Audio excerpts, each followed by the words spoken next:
Yeah, okay. All right, so now we're going to take the E46 M3 for a ride. You'll see our first video regarding the specs of the car.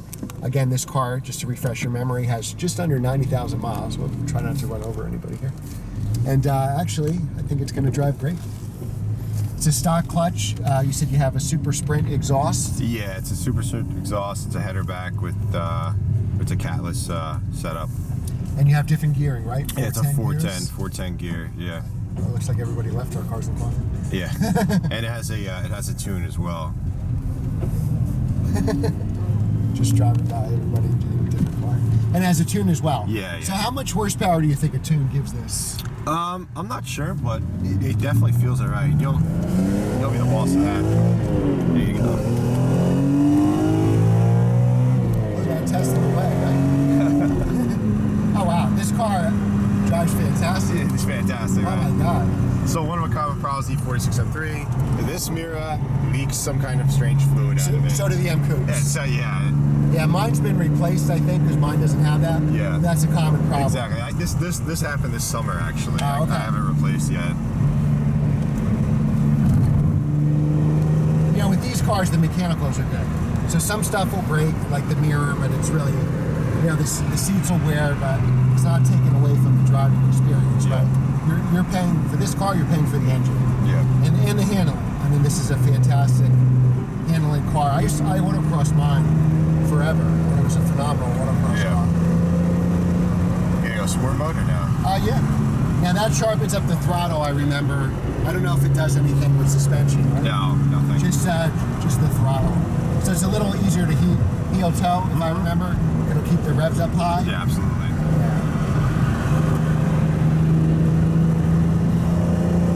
I'm trying to find some on-ramps. So here we're going like 70 miles an hour. I'm bringing it to 70 in 6th gear, and we're at what, 20? I gotta get a little higher. 2,700 RPM. So even with the 410 gears, it's fine for the highway. Yeah, it's not even. I mean, it's not a daily driver. I don't mind it at all. It's a toy, you know. Yep. And they made these cars from 2001 to 2005. 2006. 2006, you can get the competition package. 05 as well. 05 as well, yeah. When I got mine, I actually placed an order in Imola Red. And then I was going back and forth with Laguna Seca Blue. And I told the guy, and he said, I told the guy I ordered from, if you can give me Laguna Seca Blue, that'll be great. Yeah. And he's like, I think it's too late. I think your order's in process. But if I can, I'll let you know. So he never told me anything. And when I went to pick up the car, I thought I was picking up an Imola Red car, and I see a Laguna Seca Blue car sitting there. Oh, wow. And then when I picked up, the guy's like, oh yeah, I got you the blue. Oh, wow. But he never told me. I wish I was glad that I had it, but that's the best color to get. Yeah, that attracts a lot of attention. That was like a crazy color. And that's why your car got stolen. Yeah, that's why my car got stolen. Oh wow, I can't believe how good the handling is on this car. And this is stock suspension. Oh really? Yeah, and I haven't freshened anything up yet. Yeah. I don't know if someone prior to me did, but it feels great. Wow. Yeah, because that's the problem with these cars. They don't need coilovers.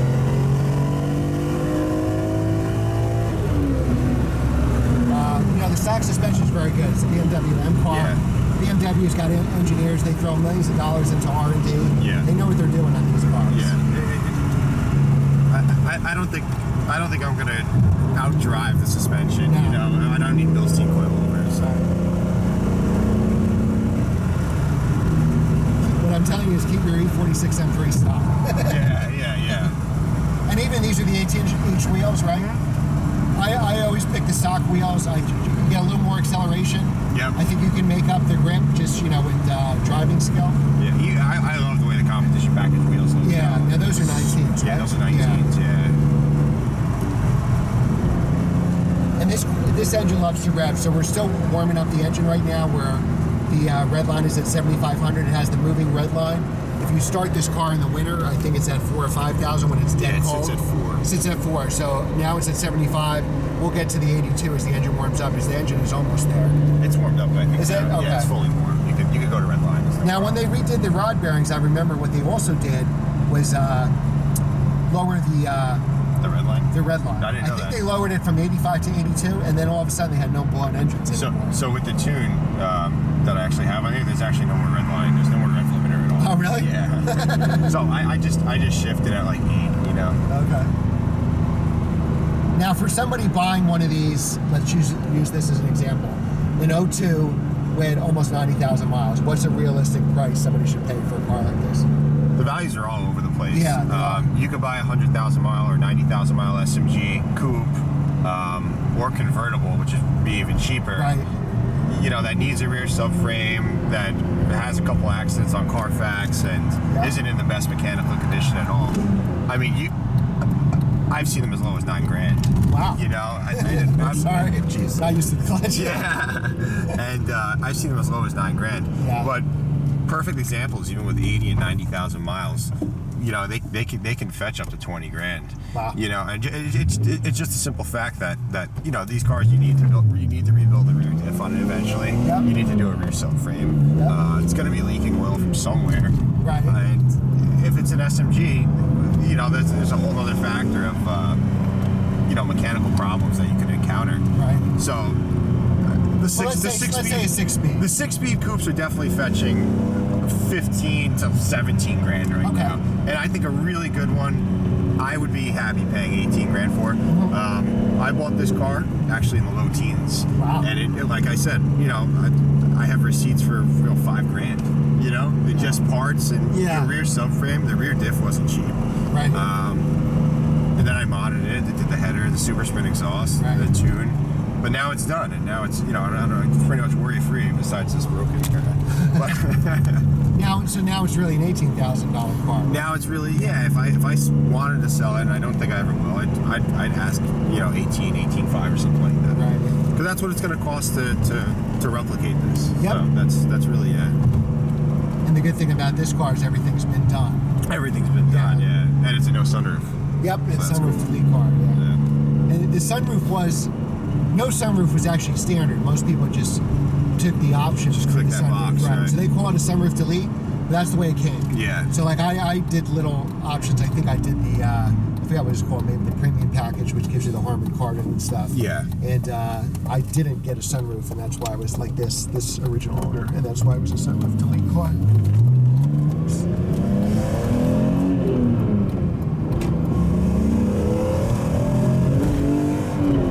So do you feel the difference between the M Coupe and this? What do you think? Yeah, the M Coupe is an 01, and it has this engine. And I would say, you know, it's just a different driving experience. It's a very small car where you can kind of barely fit in it. There's a lot more headroom in this car. And that car drives like an old car. You almost feel like you're driving an E30 from the late 80s or even like a 1970s BMW. Yeah. Just the whole experience, like shifting through the gears. This is certainly more civilized, I would say, and usable. But this has a great visceral experience also. Yeah. Like that car is such a short wheelbase, so you feel every little thing. And because it's a 2-seater, you're actually sitting almost on the rear wheels, so you feel every bump. And it's a much more twitchy car. This is a more neutral, calmer car, where that car is like high-strung because of that short wheelbase. Okay. Yeah. This might be the better car for most people. Yeah. Because you can fit people in it. Well, the M Coupes, especially the S54, Yeah. I mean, they're impossible to find, really. Right. They're really tough. And if you do find them, I've seen prices well into the 30s, Yeah. you know, and some are in the 40s. Yep.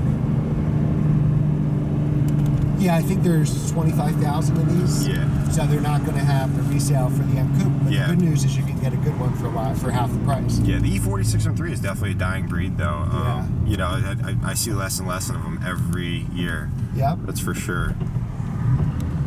And I think, you know, these were good track cars. Like when I had mine, I tracked it. So, you know, that probably wrecked quite a few. Yeah, yeah. A bunch got stolen like mine, Bunch so that got took stolen. out a couple. And I see a lot of people in big business now is just parting these cars out. Yeah. You know, it's a huge business right now. There's actually a guy in North Arlington. I've seen him on eBay, and he has a warehouse full of E46 M3 parts. Really? You know, yeah, Oh, wow. used parts. It's a great source for someone like me or you. You Yeah. know? But you know, I think in 10 years these cars will actually be worth something. Oh, I agree. You know, there are a lot of people that don't collect cars; they collect the parts. Yeah, yeah. You know, and they're probably smarter than us because they're not paying all that money. They don't have to garage it somewhere. Can't drive those parts around. So you've driven an E46 M3 recently? No. Oh, no, so this is okay. I haven't driven one since my car got stolen.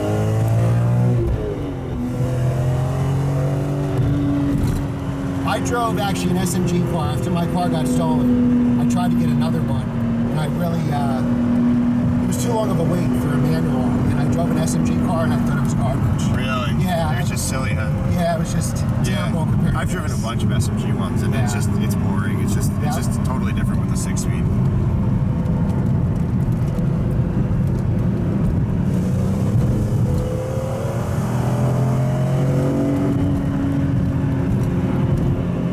This car's fast. There's a lot of modern classic cars that aren't. Yeah.